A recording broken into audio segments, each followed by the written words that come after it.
Bana mboka Congo mbote na bino bisika boza kolanda biso mboka na biso bandeko ezosala objet ya envie ya mokili mobimba communauté internationale azotala la biso azotala tala ndenge batieli biso MONUSCO pendant 20 ans MONUSCO asalaka mosala nini na mboka occupation toza nango non seulement ba Rwandais mais aussi la communauté internationale baza wana. Donc les Rwandais sont là makambo nyonso bazosala communauté internationale azokanga miso à travers la MONUSCO wana. Donc c'est pour nous maintenir dans cette position là pour que ba accélérer processus na bangwana bazwa mboka bakabolango mike mike parce que mboka eleki munene bandeko toza na biloko oyo bato nyonso baza nango te.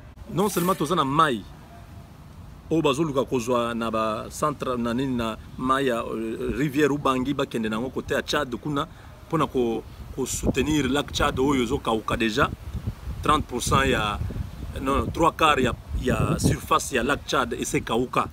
Donc Tchad lac Tchad etikali mukebo. Je corrige ici Tchad lac Tchad ezo servir Nigeria, Niger, Cameroun na Tchad yemoko. Donc c'est 4 pays qui vivent de ce lac là. Bango bazo zongo bazo utiliser irrigation to bazo sala ba canaux hein bazo mai bakenango na ba canal ti na bamboka na bango pona ko sala bilanga agriculture. Wana c'est de 1, de 2 tozana forêt na biso eza munene deuxième forêt dense ya mokili après Amazonie. Forêt wana eza na biodiversité eza na ba espèces ebele forêt eza na ba nzete ya minene o tokoki kosala nango pe mombongo pe tongindi tozimbongo ebele parce que bandako nyonso ezali awa na libanda o tolalaka awa ezaka bandako ya mabaya. Mais na niveau ya communauté internationale bafutaka taxe o babengi taxe carbone ba avion nyonso o evolaka na mokili et bato nyonso bakotaka na ba avion ba voyageaka bafutaka taxe wana parce que ba avion ezo polluer mokili bazwaka mbongo wana pona ko compenser bato oyo bazana ba forêt ba garder ba forêt ba sala ba projet de proximité pona nane ba habitat ya ba forêt wana ba sala déforestation te. Donc, ça va projet que les habitants de ces pays où il y a les forêts va utiliser sous forêt, va protéger forêt parce qu'ils ont maintenir l'équilibre, il y a réchauffement climatique. Wana ça c'est de 2. Troisièmement, dans le lobby, tozana mabele, il y a beaucoup d'îles qui vont perdre de surface parce que maïe komata, ba îles nyon sonne eko zinda. Alors bakozo ba tunyon sonne bako délocaliser bango bako luka place oyo mabele ezali na biloko kolia ezali au nom de la communauté internationale parce qu'on va vous dire on va pas abandonner ces gens. Les prévisions montrent que d'ici l'an 2050 il y aura 2 milliards d'augmentation sur la population mondiale. Donc les lots ont 8 milliards quelque chose. En 2050 on a déjà 10 milliards. Alors biso toza na mabele toza na 80 millions d'hectares de terres arables.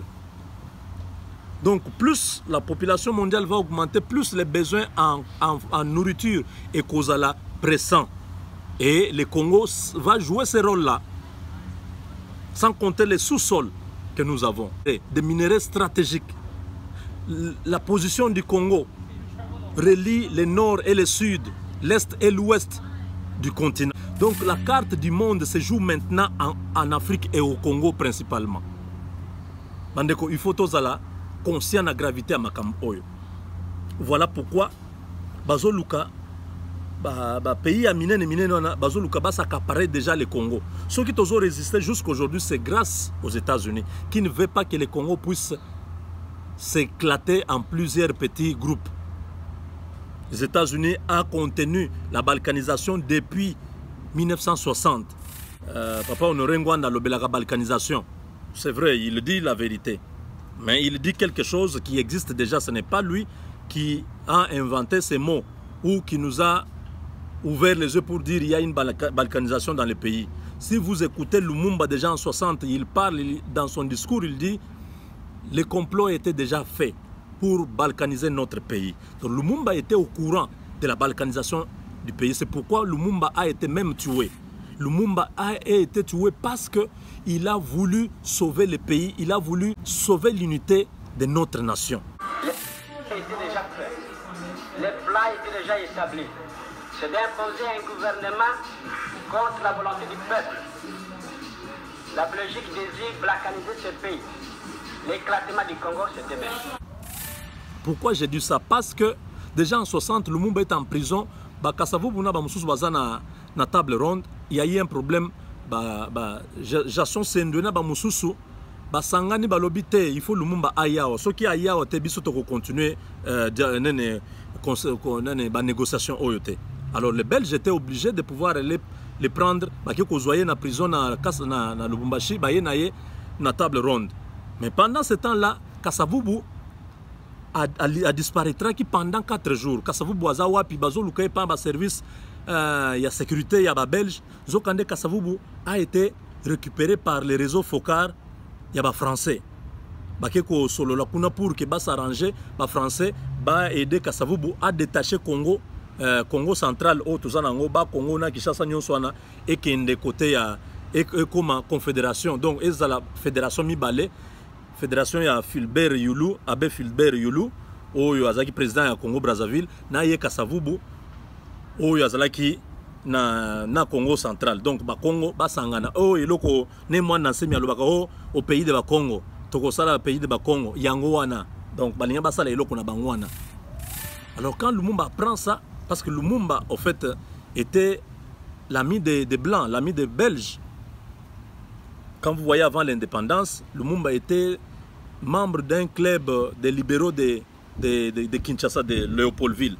Alors là-bas, Lumumba était en bon terme avec Batouana. On a projet Wana. Abi Kasavubu, on a découvert qu'il était parti en France pour ceci, pour cela. Donc, il faut faire attention avec Kasavubu. Tant que nous avons Congo, élection, Lumumba n'a pas eu la majorité au Parlement. Lumumba était obligé de la coalition de parti politique Moussousou à sali azu majorité dans le Parlement. Il y a un peu de temps Kalonji, Moulopwe, Kanda. Abi mais biso to gagner ba siège belé dans le Parlement, comment Lumumba devient formateur du gouvernement. Zokanda comprenant que Lumumba était malin à Salaki à regrouper ba parti belé na kati ya plateforme na ba zui majorité pour y comme premier ministre. Alors majorité kaka wana ndé il fallait qu'il voter président de la République. Parce que les élections étaient au suffrage indirect, c'est-à-dire voter ba député na peuple, ce que ba député na parlement ba yepé ko voter premier ministre na président de la République. Or Kasavubu n'avait pas la majorité. Donc Lumumba devait soutenir Bolikango. Mais face à cette situation, Oyo, Kasavubu Azaki déjà mijoté a retiré ce qui a échoué dans la présidence, a se retiré. Lumumba Tala Robité. Pour l'unité de notre pays, il faut soutenir Kasavubu. Alors, bruit et courir, papa ya Thomas Kanza a yoki yango ayeko luka Lumumba. Na palais de la nation, on a bakutani na yena couloir, et puis Lumumba tu commets une grosse erreur. Si tu soutiens Kasavubu, Kasavubu va te trahir. Lumumba n'avait pas de choix parce que s'il ne faisait pas ça, les Bakongo devaient se retirer pour aller s'attacher au Congo-Brazzaville. Donc, plateforme Lumumba Wana et voter Kasavubu. Et vous avez vu, peu après l'indépendance, Kasavubu fait arrêter Lumumba. Parce que c'était un confédéraliste. Il ne voulait pas d'un homme unitariste, un homme nationaliste. On l'a envoyé au Katanga et Tchombe, qui est un fédéraliste, qui voulait aussi séparer les Katanga du Congo, a tué Lumumba. Donc Lumumba s'est fait massacrer juste pour éviter que le pays puisse éclater. Mais après ça, Kasavubu aussi, au lieu qu'ils comprennent que bon, Lumumba est même déjà mort. Mututo zaki rivalité na biso parce que Lumumba tellement zaki populaire na Kinshasa et puis zaki bango kanda mais o muuta o yauti mboka kuna ya ko renya wa koma bo or ba mindele wande ba sepela kinaye ba bazwaki bazo utiliser na ba projet na bango ya publicité ya brasserie tout ça a commis quand même leader d'opinion. Cette inimitié là a continué avec nos pères de l'indépendance. Ba bandi ko lia na bango Kasavubu atikali o lia a luka kimia crise wana est s'installée Kasavubu a fermé le parlement. Tous les lumumbistes bakimi bake Brazzaville ba mususu bake na Kisangani ba bake na Brazzaville bake ba sale conseil national de libération. Kuna ba créer mouvement na bangwana ba papa ba Jason Sendwe ba Sumialo ba Kabila Musée ici bake bango nyonso bayokani kuna ba bundi ba sali attaque à partir ya est ya Congo baketi na Kisangani ba proclamer République populaire du Congo. Donc à partir de là, Kasavubu n'avait plus encore le pays en entier. Donc dans les Katanga déjà, Moïse Tshombe a déjà parti naye. Côté à Kisangani, ba benye wana bazui parti na bango. Sumialo aza kuna na est. Côté ya Bandundu, mulele kuna mulela uti pe Chine zongi clandestinement à côté pe akeko banda guerre kuna côté à Kwilu. Donc Kalonji Mulopwe na Kasai,